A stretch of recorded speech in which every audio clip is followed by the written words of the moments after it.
Ya, saudara, masih kita melihat apa aksi-aksi unjuk rasa yang mungkin masih terus berlangsung berkaitan dengan menolak Undang-Undang Omnibus Law Cipta Kerja yang menurut keterangan dari Bang Ali Mohtar Ngabalin, tenaga ahli utama dari kantor staf Presiden, akan ditandatangani oleh Presiden. Masih bersama kita juga Pak Wawan Purwanto, Deputi 7 BIN, juga Mas Adi Prayitno, analis politik dari UIN Syarif Hidayatullah. Mas Adi, sedikit saja. Apakah ini berarti, saya agak lepas juga dari aksi mahasiswa hari ini, tetapi juga nanti aksi buruh. Dua elemen ini kan yang paling sampai saat ini konsisten untuk melihat Undang-Undang Omnibus Law ini. Tapi kan tetap akan berlaku dan tampaknya akan bergerak ke wilayah Mahkamah Konstitusi. Uji formil dan uji materialnya juga sudah mulai diajukan. Apakah ini juga akan menemui, saya menggunakannya jalan buntu untuk melihat ini semua, atau ini bagian dari perjuangan nantinya ke depan? Tampaknya terutama elemen mahasiswa harus bergerak sudah ke arah sana, Mas Adi? Ya, tentu saja negara ini adalah negara yang menyediakan begitu banyak fasilitas untuk melakukan uji formil dan material dari sekian banyak undang-undang yang dianggap kontroversi itu, Mas Bayu. Ya. Dan yang publik tidak tahu itu apakah buruh dan mahasiswa menolak secara keseluruhan undang-undang omnibus ini atau menolak sebagiannya saja. Yang tahu kan seakan-akan undang-undang ini tidak ada benarnya, merugikan rakyat dan seterusnya. Kalau buruh misalnya keberatan tentang upah, tentang tenaga kontrak dan seterusnya, sampaikan hanya itu yang ditolak. Kan ada kesan undang-undang ini secara keseluruhan merusak, kan kira-kira begitu, Mas. Nah, harus ada kejujuran juga dari teman-teman aktivis bahwa ada sebagian undang-undang di dalam Omnibus Law ini yang sebenarnya nilainya juga positif, misalnya soal reformasi birokrasi, termasuk pemangkasan perizinan untuk bikin usaha. Dulu sih bikin usaha itu RT RW juga harus pakai izin di palak kanan kiri, sekarang izinnya langsung ke pusat, ke BKPM. Itu nggak ada bunyinya gitu. Ya. Maksud Padahal saya adalah undang-undang ini memuat hal-hal semacam itu juga. betul, kontra narasi bahwa dalam undang-undang ini ada yang positif, ada yang negatif, ada yang kontroversi, ada yang tidak. Juga mestinya harus disampaikan kepada publik. Itu yang saya selalu bilang, khusus kepada mahasiswa. Jangan pernah menari di atas genderang yang ditabuh oleh orang lain gitu. Seakan-akan mahasiswa ini menolak undang-undang Omnibus Law secara keseluruhan. Padahal belum dipelajari secara utuh. Saya setuju untuk beberapa hal, Mas. Soal perizinan misalnya. Saya setuju sekali. Karena ada beberapa teman saya kan kalau mau bikin usaha itu repotnya setengah mati, Mas. Biaya izin operasional itu hampir dari separuh dari biaya produksi. Itu kan gila aja. Ini yang saya kira bahwa menjadi aktivis itu butuh rasionalitas. Butuh objektivitas yang tidak kemudian hanya berdasarkan sentimental emosi sesaat yang sebenarnya gitu ya. Teman-teman ini substansinya belum diketahui secara paham. Kenapa saya di awal nyebut bahwa saya pun tidak paham undang-undang ini? Karena banyak istilah-istilah hukum yang cukup mentereng dalam undang-undang ini yang tidak bisa kita kuliti secara sederhana dan sekali saja, Mas. Karenanya tunggu dulu undang-undang ini, kemudian seperti apa tafsiran-tafsirannya, baru kemudian kita lakukan. Yang paling penting, tidak ada proses perjuangan yang sekali jadi. Soeharto tumbang itu butuh sekitar puluhan tahun untuk jatuh. Begitupun dengan undang-undang, diadvokasi terus. Jadi mahasiswa, biar tidak dikesankan ini ditunggangi, dimobilisasi, jangan hanya sekali demo hilang. Dulu waktu revisi undang-undang KPK, sekali demo, 2 kali demo hilang, wajar orang nanya, nggak ada lagi nih pemodalnya gitu. Jadi begitupun dengan revisi undang ataupun undang-undang Cipta Kerja. Advokasi terus, sekalipun sekarang sudah disahkan, datang ke MK, datang ke pimpinan MPR, ke DPR, ke partai-partai politik sebagai bentuk keseriusan, ini perjuangan harus tuntas gitu loh, Mas. Bukan hanya sebatas emosi sesaat, dan ekspresi dari provokasi dari berbagai kepentingan. Bukan satu-satunya jalan dengan turun ke jalan, banyak hal yang bisa dilakukan oleh berbagai elemen termasuk mahasiswa, begitu ya? Betul, Mas Bayu, kan kanal politik kan sudah terbuka lebar sekarang ya. Kalau dulu saya kan menggarisbawahi Mas Adi sedikit untuk kemudian melempar ke Bang Ali bahwa di dalam Omnibus Law ini juga banyak hal-hal yang belum muncul dan kemudian ada hal-hal yang tidak semuanya negatif atau mengkhawatirkan begitu. Bang Ali, komunikasi ini pernah dilakukan sebetulnya. Masing-masing menteri kemudian menyampaikan berkaitan dengan apa baiknya undang-undang Omnibus Law ini. Tapi kan itu nggak cukup 1 atau 2 kali juga begitu. Nah, komunikasi ini yang tampaknya kurang juga terjadi sehingga masyarakat seperti terwakili ketika ada elemen mahasiswa menyuarakan Omnibus Law ini lebih banyak moderatnya begitu. Juga buruh begitu. Mungkin sebetulnya ini parsial-parsial saja. Komunikasi lagi yang berkaitan dengan undang-undang ini tampaknya mesti digencarkan lagi, Bang Ali? Ya, ada 2 hal yang memang harus dipahami oleh publik dan saya kira para pemirsa tahu itu. Luar biasa bagaimana peran media juga dalam mengkomunikasikan yang seringkali juga kami sampaikan bahwa undang-undang ini kan sebelum ditetapkan, kemudian masih dalam pembahasan RUU juga dibahas, kemudian disampaikan kepada publik, begitu juga di media. Kurang apa masing-masing departemen dengan klaster-klaster yang ada, kementerian lembaga dengan klaster yang ada, kemudian juga menyampaikan. Persoalan yang paling mendasar itu bukan pada buruhnya, bukan pada mahasiswanya, tetapi memang pada elit-elit yang memiliki kepentingan terkait dengan bagaimana memprovokasi orang lain. Kan undang-undang ini bagaimana mungkin bisa ada negara atau pemerintah mendesain, merancang undang-undang ini kemudian untuk mendatangkan kesulitan, kemudaratan bagi masyarakat dan rakyatnya. Kan itu sesuatu yang mustahil. Umpama nih, bagi mahasiswa, sadarnya kita bahwa undang-undang ini adalah dipersiapkan untuk angkatan muda dalam menghadapi bonus demografi tahun 2030. Sadarkah bahwa undang-undang ini memberikan peluang yang luar biasa bagi angkatan baru dalam mempersiapkan tenaga kerja bagi mereka yang sarjana S1 tidak saja dalam negeri tetapi juga mereka yang memiliki kesempatan. Pemerintah membuka ruang yang luar biasa bagi mereka-mereka yang memiliki kemampuan intelektual yang bagus, kemampuan bahasa yang sangat maksimal untuk ada di luar negeri. Undang-undang inilah yang membuat jarak itu antara daerah dengan pusat itu menjadi satu tempat untuk bisa mereka beraktivitas dengan lain-lain. Itu sebabnya kenapa kita selalu mengatakan bahwa mari pasal mana, ayat mana, bab di mana yang Anda keberatan.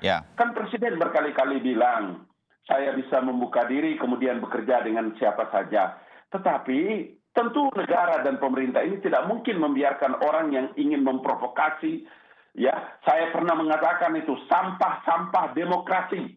Masa dia demonstrasi tentang undang-undang cipta kerja, tetapi ujung-ujungnya kemudian bilang, turunkan Jokowi. Di mana kau punya otak itu kau taruh?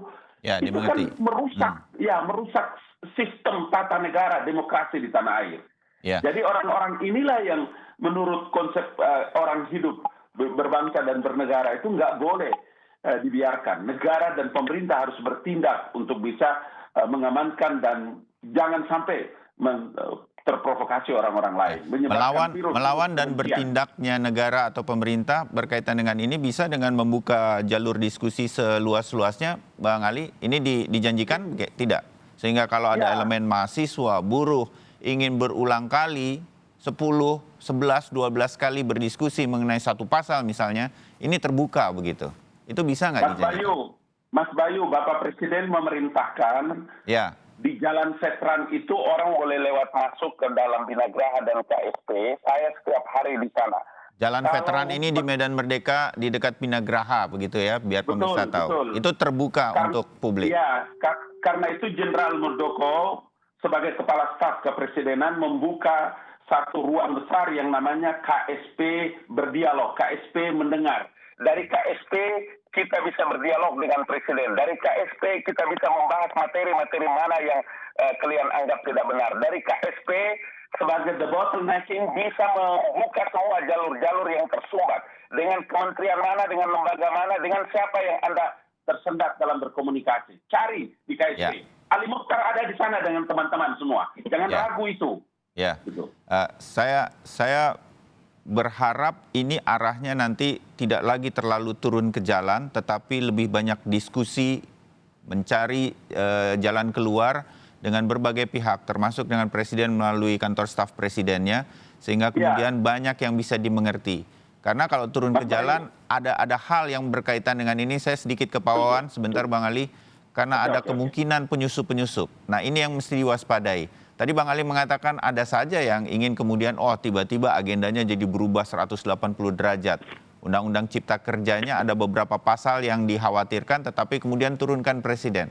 Nah, hal semacam ini BIN dan pihak keamanan tahu tetapi situasinya bisa terkendali, Pak Wawan. Ini yang kemudian juga menjadi khawatiran sebenarnya dari banyak warga, terutama di Jakarta dan sekitarnya ketika ada aksi turun ke jalan. Anarkismenya kadang-kadang kemudian menjadi ekses soalnya. Pak Wawan. Ya, terima kasih. Ya, sampai saat ini masih under control ya. Kita lakukan upaya-upaya kanalisasi supaya mereka jangan semua ke Jakarta. Ya, mereka kalau demo di wilayah masing-masing kan juga ada. Ya. Kemudian ada. Sehingga enggak semua tumpuk di sini nanti akhirnya malah justru benturan. Kita ini kan bertujuan untuk meminimalisasi korban. Kalau misalnya terlalu banyak dan benturan, ini kan menjadi persoalan lain nanti yang disalahkan aparat juga. Oleh karenanya kita juga tetap berupaya sekeras-kerasnya dalam artian supaya mereka boleh hak-haknya terlaksana, tapi sistem keamanan dan stabilitas juga tetap terjaga. Jadi sama-sama punya tugas dan kewajiban. Kita juga di sisi aparat juga tidak menginginkan hal-hal ini justru akan membuat suasana menjadi riot dan tidak terkendali. Tapi sampai saat ini kami terus memberikan suatu solusi-solusi lah, upaya-upaya penyelamat terbaik dan katup pengaman supaya suara mereka juga tetap kita dengar, kita sampaikan, tapi juga kita memberikan arahan supaya kalau mereka demo dan dia juga harus tahu gitu, siapa-siapa yang menyusup di kelompoknya. Jadi dia harus tahu personil-personil yang ada di dalamnya. Kemudian kalau tiba-tiba nanti ada kelompok yang tidak dikenal dan ternyata mereka menyerang, ya mereka sebaiknya berhenti atau minggir daripada mereka menjadi korban juga. Kalau rusuh yang ada by design, terutama terlalu sore biasanya kan, sore-sore itu mereka mulai masuk itu. Nah yang kalau sudah terlalu sore ini, adik-adik yang memang benar-benar pure berdemo secara sehat dan taat azas, nah ini jangan sampai menjadi korban. Bang Ali silakan. Ya. Mas Wawan. Ya. Ya, saya senang itu. Saya senang penjelasan Mas Wawan. Tetapi jangan sangat normatif. Kalau ada yang rusuh, ada yang bikin kacau, gas Mas Wawan. Lipat aja. Jangan bikin kacau negeri ini. Itu loh Mas Wawan. Biar pasti tahu, koordinasi sama Polri. Pokoknya yang bikin kacau, bikin rusuh, sikat. Kami tidak bisa langsung ke polisi, tidak mungkin. Karena polisi itu adalah institusi negara independen. Pemerintah nggak bisa.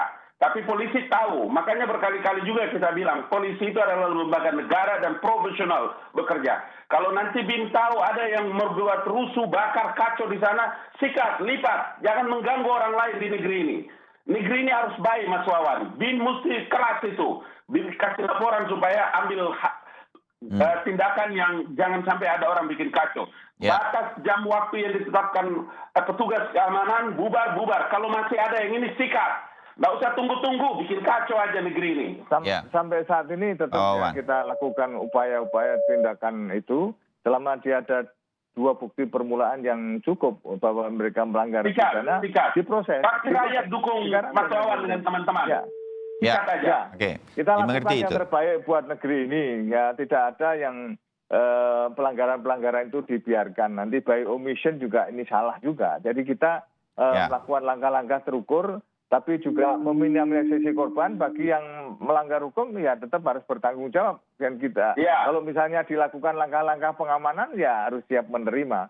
Tapi secara prinsip kita terus melakukan.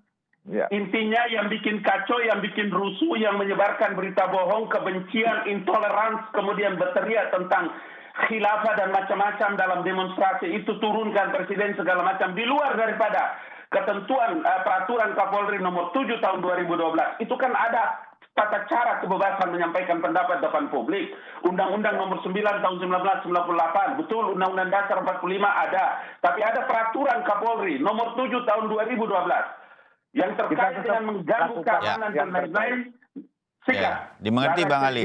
Pak Wawan sedikit. Kita tetap lakukan yang terbaik untuk negeri ini dan kita tetap pegang yang namanya undang-undang itu. dan aturan main dari semuanya, karena Pak Ya. demo itu dipersilahkan, yang tidak boleh ya anarkis itu. Nah ini Ya. tetap kita Ya, verifikasi. Setuju saya. Mudah-mudahan ini akan menjadi, Maka itu yang kita titipkan kepada semua elemen. Hari ini mahasiswa akan turun dalam rangka 28 Oktober Sumpah Pemuda.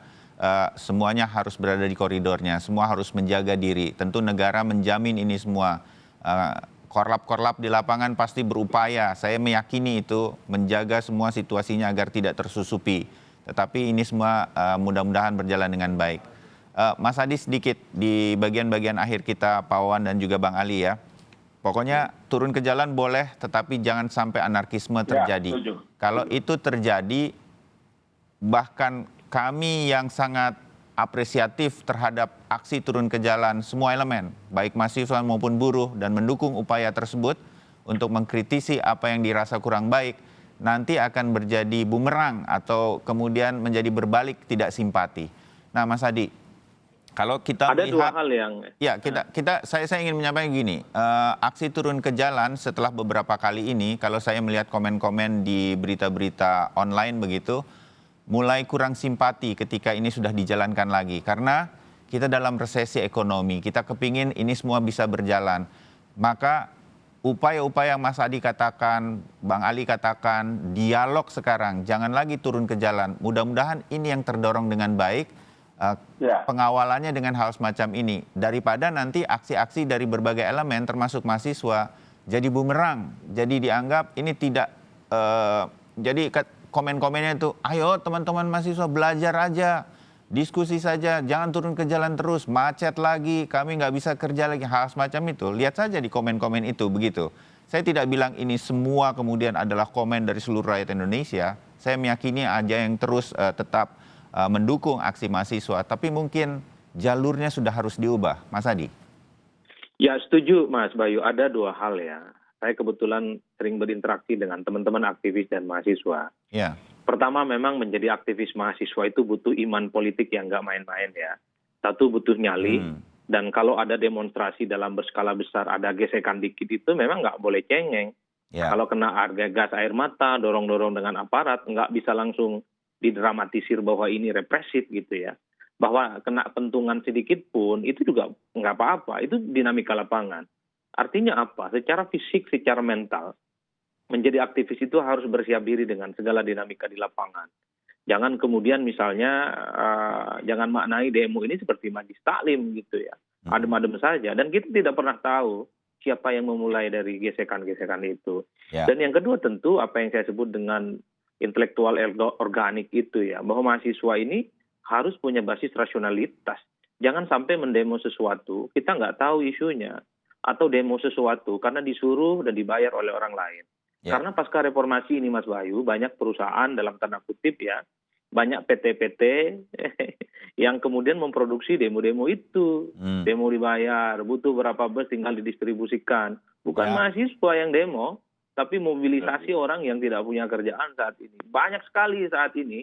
Dan itu yang kemudian mencoreng aktivisme dan idealisme yang kemudian dibangun oleh mahasiswa. Sekarang mesen sejumlah demonstran, 10-15 bus itu bisa dilakukan dalam sejam 2 jam. Dan pola-pola gerakannya gampang. Pakai jas alma mater juga, tapi tidak ada nama kampusnya. Ya. Pagi misalnya depan KPK menolak undang-undang KPK, siang dia ganti ke DPR mendukung undang-undang KPK, di depan istana dia kemudian rusuh. Itu dilakukan oleh orang yang sama, pakai jas alma mater yang berbeda, tapi tidak ada atribut kampusnya. Maka itu banyak sekali. Eksesnya terlalu banyak kalau aksi turun ke jalan. Alihkan ini kepada dialog-dialog. Begitu ya Mas Adi ya? Nah, maksud saya itu yang saya sebut bahwa kalau kita demo atas nama BEM, universitas seperti UIN, saya selalu mengatakan berhitung berapa jumlahnya. Kalau UIN ada 100 orang, kalau tiba-tiba di jalan ada 101, pasti dia penyusup. Kalau tiba-tiba di jalan kemudian nambah 10 orang, 11 orang, itu perlu diidentifikasi apa motifnya. Hal-hal yang semacam ini yang saya sebut sebagai dinamika lapangan. Kalaupun toh isu mahasiswa ini sama dengan organ lain, SMK dan buruh, tapi jangan tenggelam dengan lautan mereka. Biarkan aja demonya ini terpisah dengan isu yang sama. Sekali lagi Mas, kalau lautan massa ini berkumpul dalam satu kerumunan, cukup riskan ada provokasi di sana. Kan sayang mahasiswa itu yang kemudian berjuang dengan butuh idealisme yang cukup luar biasa ya. Yang terakhir yang saya ingin katakan, zaman sudah maju, serba terbuka, bukan hanya demo sekarang, datangi pimpinan-pimpinan yang menjadi pemangku kepentingan di negara ini, yang bisa memutuskan segala keputusan strategis. Kalaupun toh undang-undang Omnibus Law ini nanti diuji materikan ditolak, ingat masih butuh 4 tahun lagi kita mengganti elit-elit yang membuat undang-undang itu. Baik. Rebut kekuasaan politik di negara ini dan nantilah saatnya undang-undang Omnibus yang dianggap merugikan itu ganti. Kan Baik. itu mekanisme dalam demokrasi kita. Ya. Ada reward and punishment. Tapi nggak bisa anarkis, nggak bisa sentimental, dan hanya berpikiran sesaat. Baik. Ini yang saya sebut sebagai iman menjadi aktivis. Ya, baik. Waktu juga yang membatasi kita untuk berbicara berkaitan dengan aksi-aksi yang masih mungkin akan terjadi berkaitan dengan Undang-Undang Omnibus Law Cipta Kerja. Terima kasih Mas Adi Prayitno, Pak Wawan, dan juga Bang Ali Mohtar Ngabalin. Kita bertemu lagi di kesempatan yang lain. Selamat pagi.